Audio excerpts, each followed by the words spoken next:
الحمد للہ رب العالمین۔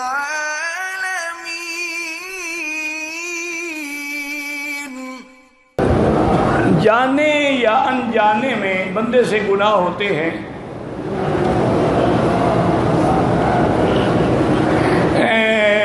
دیکھیں نا کہ گناہ تو ہر انسان سے ہوتے ہیں۔ حضور کی حدیث ہے کلنا خطاؤون وخیر الخطائین التوابون۔ حضور فرماتے ہیں ہم سب خطا کار ہیں، لیکن اللہ کو وہ گناہگار پیارے ہیں جو توبہ کرتے ہیں۔ اگر توبہ ٹوٹ جائے پھر توبہ کرتے ہیں۔ تو لہذا گناہوں سے ڈرنا جو ہے یہ علامت ہے کہ تیرے دل کے اندر اللہ کا خوف ہے۔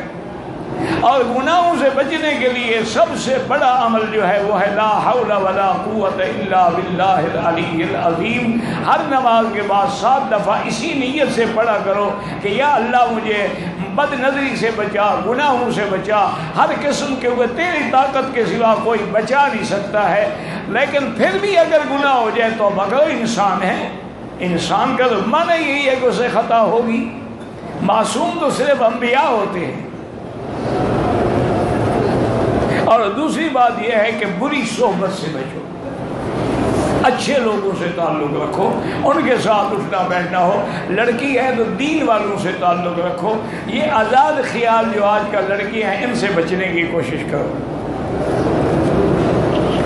گھر کا ذمہ دار نہیں، ہر بچے کے لیے قربانی ہوگی۔ گھر میں 10 بندے ہیں، 10 بکریاں دینی ہوں گی۔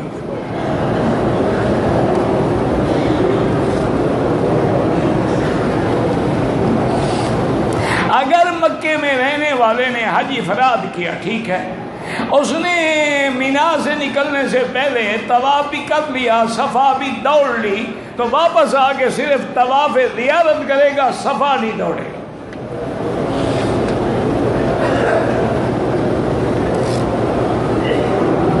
کہتے تھے کہ عزیزیہ میں مسجد میں جمعہ جو ہے 11:30 بجے اذان ہوتی ہے۔ میرا بھائی گزارش یہ ہے کہ یہ اذان اطلاع دینے کے لیے ہے۔